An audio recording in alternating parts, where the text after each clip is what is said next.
रुपए वेतन नहीं मिला, वो 1 महीने का वेतन ये लोग किए हैं। उसका माननीय डियास जी ने किया। बताइए कि वो कैसे, कहाँ से 17 लाख रुपया फिर ला के देगा इनको कि अपना वेतन भुगतान कर। क्या यहाँ न्यायपालिका नहीं है? क्या यहाँ न्याय नहीं मिल सकता? उपेंद्र जी की छवि पूरे विद्यालय में, सब पूरे जिले में सबको पता है, यहाँ तक कि डीएम साहब को भी पता है कि इनकी छवि कैसी है। कोई चीज बताइए। जब आजमगढ़ के जिला विद्यालय निरीक्षक कार्यालय में चल रहे भ्रष्टाचार ने पूरे प्रदेश में शिक्षा विभाग की साख को मटिया मेट कर दिया है। इतना ही नहीं, मुख्यमंत्री योगी आदित्यनाथ के जीरो टॉलरेंस वाली नीति की भी धज्जियां उड़ा कर रख दी हैं। आलम यह है कि जिला विद्यालय निरीक्षक आजमगढ़ उपेंद्र कुमार पर 25 लाख रुपए रिश्वत लेने का आरोप लगा और वे चूं तक नहीं बोले। इस आरोप पर उन्होंने कोई सफाई नहीं दी और तो और जेडी के सामने वे बैठे केवल खामोशी से सब कुछ सुनते रहे। आजकल सबसे बड़ा बवेला इसी बात पर मचा है कि आजमगढ़ में डीआईएस की कुर्सी किसके पास रहेगी। प्रभारी वाले वीरेंद्र प्रताप सिंह हैं जो चार्ज लेकर बैठे हैं और उपेंद्र कुमार भ्रष्टाचार के नाते चार्ज नहीं ले पा रहे हैं। फिलहाल जेडी साहब और बड़े अधिकारियों ने वीरेंद्र प्रताप को ही चार्ज दिया है और उधर उपेंद्र कुमार एक से एक जुगाड़ लगा रहे हैं कि किसी तरह मुझे मिल जाए चार्ज, क्योंकि सामने बोर्ड की परीक्षा है और कुछ मामलों में बड़ा खेल भी होना है। शिक्षक नेता दिवाकर तिवारी के बेटे अशोक तिवारी से 25 लाख की रिश्वत वाले कांड की चर्चा पूरे उत्तर प्रदेश में है। सुनिए ये वीडियो और देखिए कैसे इतना बड़ा आरोप कमरे में लग रहा है और जिला विद्यालय निरीक्षक खामोशी से सुन रहे हैं।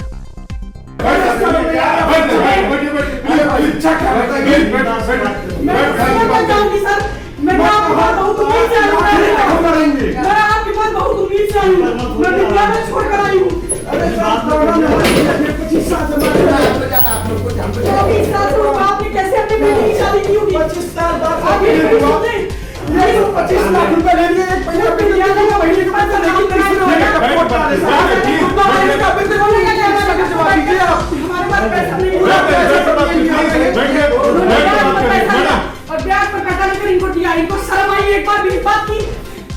मैडम प्लीज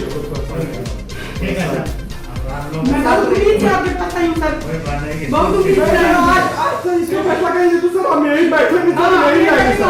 अगर नहीं करेंगे तो लिख दीजिए सर, यहीं बात तो बात करेंगे सर। और उनके पास में पैसे लाएंगे, आप कहां से करेंगे, कहां से भरेगा खर्चा? भाई साहब आपको ना करेंगे कैसे कैसे हमने पढ़ाई की सर। मैं तो उस बात की बेटी हूं कि बिना उनके पास तो नौकरी नहीं थी, मैंने फेलोशिप पे पढ़ाई की है। मैं बीएचयू की गोल्ड मेडलिस्ट हूं, आप पता कर सकते हैं। प्रोफेसर सदानंद साई के अंडर में मेरा रिसर्च है। मैंने 50 इंटरनेशनल सेमिनार में व्याख्यान किए हैं अपनी लाइफ में। मैं बड़े बड़े लोगों से मिलती हूं, बात करती हूं। ऐसी स्थिति में मैंने सुना मेरी तबीयत खराब हो गई, उसके बाद से मैंने पहली बार बात की है।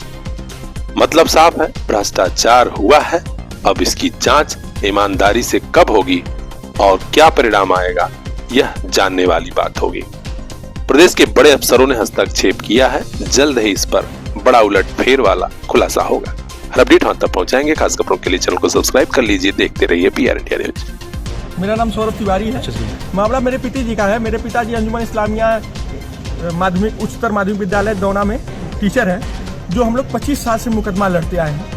जो मुकदमा कई बार लोग जीते, लेकिन विरोधियों के से स्टे हो जा रहा था। उसके बाद हम लोग कई बार 8 में जीते, 13 में जीते, 16 में जीते। फिर 2024 में एटलीस्ट हम लोग अच्छे से सिंगल बेंच ने उसको बहुत बढ़िया तरीके से उसको पूरा मुकदमे का निस्तारण कर दिया। उसके बाद हम लोग जब वो निस्तारण के सब कुछ लेकर माननीय डियास के पास, उपेंद्र जी के पास आए, डियास के पास, जिला विद्यालय निरीक्षक के पास आए, तो इन्होंने उसको पढ़ा तो उन्होंने कुछ नहीं बोला। उन्होंने 2-3 दिन तक ऐसे आगे पीछे करके घुमाया हम लोगों को। उसके बाद इन्होंने फिर बुलवाया अपने बाबू मोइनुद्दीन, इसमें कार्यरत है, उसको उससे माध्यम से सभी मास्टरों को बुलवाया यहाँ, जो कि मेरे पिताजी को पैरालिसिस अटैक है, तो एक साइड से वो चल नहीं पाते हैं, तो उनको लेके मैं ही आता हूँ, उनको लेके मैं ही आता जाता हूँ। तो मैं जब यहाँ लेके आया तो उन्होंने सीधे 25 लाख रुपए की मांग की कि 25 लाख रुपए आप दे दीजिए, आपके सारे स्कूलों का भुगतान हम कर देंगे, फिर आपको कहीं दौड़ना नहीं पड़ेगा, नहीं तो हम विधिक सलाह के लिए भेज देंगे या फिर हम इधर उधर घुमाएंगे तो आप लोग ऐसे ही परेशान कर देंगे। रिटायरमेंट आ गई है, अब रिटायर हो जाएंगे, कुछ नहीं होगा, काम आप लोग खत्म हो जाएगा, या विरोधी चला जाएगा डबल बेंच, तो आप लोग का फिर फंस जाएगा मुकदमा। तो किसी तरह कर करके हम लोग 25 लाख रुपए जुटा करके, गहना बेच करके कर करके हम लोग 25 लाख रुपए इकट्ठा करके मोइनुद्दीन के रूम पे, जो यहीं पे है रेदुपुर में ही, लाइफ लाइन से थोड़ा आगे आएंगे तो अंदर गली में है, जहाँ पहले डियास ऑफिस थी, पुरानी डियास ऑफिस, वहीं पे है मोइनुद्दीन का कमरा। वहीं पे झोले में 25 लाख रुपए गिन करके हम लोग ले आके उनको दिए। उसके बाद उपेंद्र जी ने 1 महीने का वेतन भुगतान किया। 1 महीने के वेतन भुगतान उपेंद्र जी ने किया, उसके बाद वेतन भुगतान को रोक दिया। उन्होंने फिर 17 लाख रुपए की मांग करने लगे कि हमको 17 लाख रुपए और ला के दीजिए, जब हम आगे का वेतन भुगतान तय करेंगे, नहीं तो आप लोग को ऐसे घुमाते रहेंगे। और कोई लिखित आदेश उन्होंने नहीं दिया, सिर्फ ऐसे ही मौखिक रूप से रोक दिया। आप लोग जांच भी कराएंगे तो उसमें यही आएगा कि कोई लिखित आदेश नहीं, लेकिन वेतन नहीं मिला है। फिर ये ऐसे झेलाते जाते ये लोग चले गए। ये चले गए मेडिकल, फिर हम लोग कुछ साल भर ऐसे झेलते रहे। फिर ये मेडिकल लीव पे अभी जल्दी गए थे, 1 महीना पहले ये मेडिकल लीव पे गए थे दिसंबर में। जब ये मेडिकल लीव पे गए तो ADOS जो है यहाँ पे, तो उन्होंने ADOS ने यहाँ चार्ज लिया, तो उन्होंने पूरा फाइल मंगवाया, उसको पढ़ा। फाइल उन्होंने सही लगी, उन्होंने विधिक सलाह ली, सब कुछ लिया, उनको फाइल सही लगी कि नहीं इस पे कोई स्टे कोई कुछ नहीं है, ये वेतन करने लायक है, इसको झूठी फंसाया गया है। तो उन्होंने वेतन भुगतान कर दिया। उनके वेतन भुगतान करने के बाद जब मेडिकल से वापस आए उपेंद्र, तो उपेंद्र जी ने तुरंत उस वेतन भुगतान को रोक दिया। और रोक करके कल रात को उन्होंने वेतन को रोका और फिर से 17 लाख रुपए की मांग करना शुरू कर दी कि 17 लाख देंगे तभी हम वेतन भुगतान करेंगे, तो हम तो फंसाएंगे आप लोग को। यही करते इसी क्रम में हम लोग पेट कैसे कैसे इनको लाके 25 लाख रुपए दिए, 17 लाख रुपए। और एक मास्टर का जिस मास्टर को 26 साल से 2001 से 2025-26 चल रहा है, 1 रुपए वेतन नहीं मिला, वो 1 महीने का वेतन ये लोग किए हैं। उसका माननीय ADOS जी ने किया।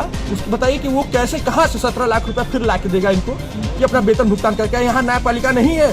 क्या यहाँ न्याय नहीं मिल सकता? उपेंद्र जी की छवि पूरे विद्यालय में, सब पूरे जिले में सबको पता है, यहाँ तक कि DM साहब को भी पता है कि इनकी छवि कैसी है। हमको एक चीज बताइए,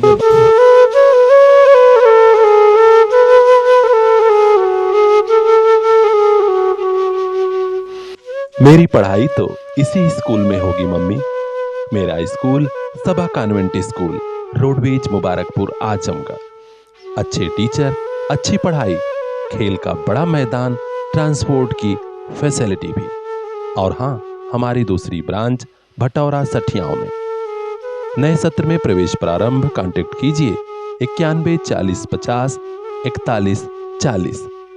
सबा convent school, roadways Mubarakpur, Saba convent school, Bhataura सठियाओं आजमगढ़।